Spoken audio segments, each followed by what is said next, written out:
Lendo o capítulo de hoje, eu parei para pensar e refletir que existem algumas vitórias grandes, vitórias marcantes, que externamente elas dizem muita coisa, materialmente talvez, porém, no nosso coração, no nosso interno, no nosso interior, elas acabam parecendo até uma grande vitória, uma grande derrota.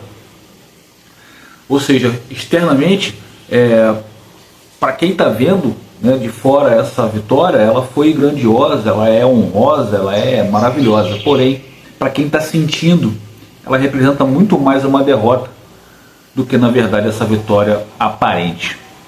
É sobre isso que nós vamos conversar hoje no capítulo de 2 Samuel 18, onde, aparentemente, ganhar sem aquele que você ama pode se tornar uma grande derrota. E é isso que nós vamos trabalhar, nós vamos conversar um pouco no capítulo de hoje.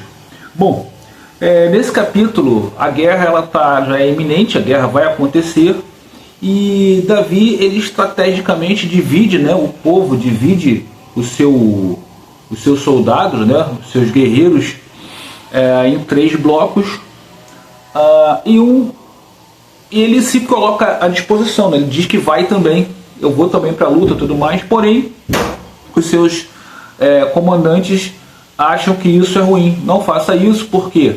Porque se você estiver entre nós e nós perdermos, nós vamos ter muito mais perdas sem você. Se você não tiver e a gente estiver perdendo, você consegue dar uma retaguarda para a gente aqui e a gente não vai ser perseguido por eles. E se você estiver entre nós, não, eles vão querer perseguir enquanto que eles não peguem você, capturem você. E aí o rei decide fazer conforme o desejo dos comandantes. Ele fica na retaguarda, ele fica lá aguardando, né? Fica onde ele estava ali, bem seguro, já estava com mantimentos, com tudo mais, então ele estava seguro onde ele estava.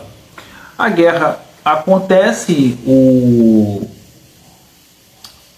os soldados, né, os guerreiros de Davi impõem uma vitória enorme, né? Uma vitória de certa forma até humilhante ao povo de Israel que estava com Absalão. E o interessante citar que a Bíblia relata que morreram muito mais pela região, né, que estava acontecendo a guerra, que era uma região de montanha, de lama, né, de muita imperfeição. Então morreu muita gente nessa região do que na espada. E é interessante dizer isso, né? Por quê? Porque ali Deus está agindo em favor do povo que está lutando por Davi. Então a região que acontece a coisa, para onde Deus direciona a coisa, ela vai fazer realmente com que o povo de Israel sofra uma derrota gigante. É a mão de Deus trabalhando ainda, como a gente já falou no capítulo anterior, no invisível, né? Bom, durante essa luta, essa guerra, Absalão ele tenta fugir, ele foge, né? E a cabeça dele, né, o cabelo, a cabeça prende num arvoredo, né, numa árvore, e ali ele fica preso. E aí um dos homens, dos guerreiros de Davi, vê aquela cena, avisa Joabe. Joabe era talvez o comandante máximo ali daqueles homens que estavam lutando por Davi. E aí Joabe fala com o cara: mas você não tirou a vida dele? Você viu e não tirou? E aí o sujeito fala: não, peraí, eu não tirei, porque eu sei que isso foi contra a vontade do rei. O que acontece? Quando o rei diz: não vou com vocês, vão vocês então, já que vocês acham que é melhor eu não ir, o rei pede: olha, por favor, poupem a vida de Absalão, não tirem a vida de Absalão, tragam ele até a mim. Porém, Joabe não aceita isso, né? E aí o homem fala, né, olha, eu não fiz isso porque o rei pediu para não tirar, eu vi ele pedindo, falando com você para não tirar, e eu sei que depois vão saber que eu fiz isso e eu que vou ser amaldiçoado ainda. Aí Joabe fala: não vou ficar perdendo mais tempo com você não, deixa que eu resolvo. Aí Joabe vai lá e tira a vida de Absalão, né? Apunhala Absalão, e os seus guerreiros seguem, né, e acabam de fazer o serviço. Ou seja, Joabe ele é um homem da guerra, né?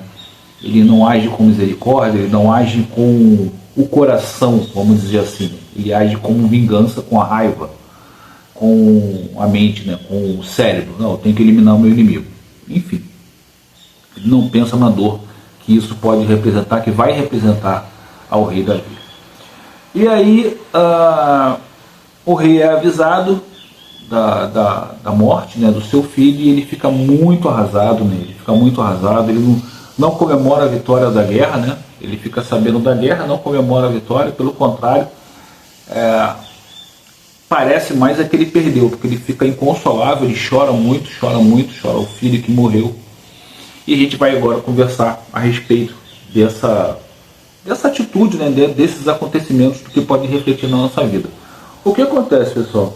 Nesse caso aqui, a gente já falou algumas vezes, o rei Davi ele foi um rei espetacular para fora da porta da casa para fora, né?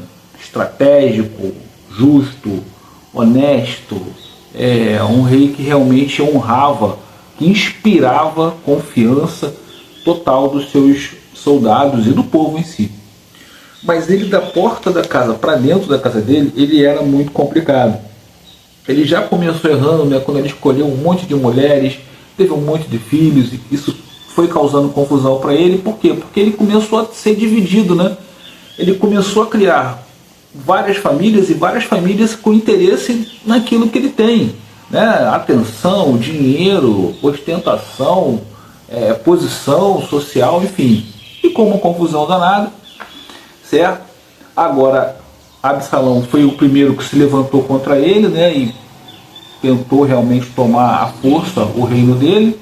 Acabou, como Deus está lutando junto a Davi, Deus não permitiu que isso acontecesse, capacitou Davi e o povo que vencesse Absalão. Absalão é vencido, mas aí ele continua com o problema, porque ele amava aquele filho ainda com os erros que ele tinha. Só que como ele não corrige o filho fica de uma forma... um bonde sem freio, como diz o outro. Ele fica sem freio. Ele não é corrigido de nada, é aquele filho que faz um monte de besteira, você ama e você dá um tapinha na cabeça e deixa ele fazer. E ele continua fazendo erro, continua. É aquele cara que na escola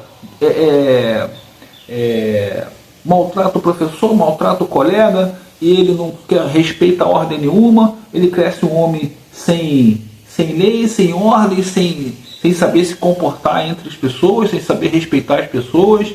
Aí ele se torna um marido inconsequente, um marido que agride a mulher, ou seja, porque ele não teve uma formação em casa mostrando que isso está errado. O papel dos pais, nós como os pais, né, é formar, mostrar para o teu filho como é que ele deve conviver em sociedade, com amor, né? Você vai corrigi-lo, você não vai arrancar a mão dele se ele perder uma coisa sua, você vai chamar atenção, você vai botar de castigo, você vai orientar para que ele possa conviver em sociedade de uma forma minimamente aceitável, né? Hoje que a gente vê muito, eu acho que não é só hoje não, tá? Isso sempre aconteceu, mas hoje, como tem a internet, como tem as redes sociais, isso fica muito rápido de ser visto, né? Pessoas agredindo mulheres, agredindo idosos, agredindo crianças, e isso acontece, se repete, acontece, e a gente não consegue botar freio nisso. Então, acho que o que mais me ensinou, o que mais me tocou nesse capítulo, é que é importante que nós, como pais, como líderes do nosso lar, devemos amar sim os nossos filhos de forma incondicional, mas por isso mesmo saber corrigi-los, saber chamar a atenção quando for necessário, e quantas vezes for necessário chamar a atenção, né? Para que o filho entenda que ele não pode, por vontade dele, agredir o outro, ou tirar o que é do outro, ou impor ao outro aquilo que ele acha, só porque ele quer, e ele faz na hora que ele quer. Beleza, pessoal? O capítulo de hoje foi esse, espero que você tenha gostado. Vou pedir a você que, por favor, se inscreva no canal, ative o sino de notificações para que você seja avisado quando nós fizermos novos vídeos, ok? Espero que Deus abençoe a todos, e até o próximo vídeo, pessoal.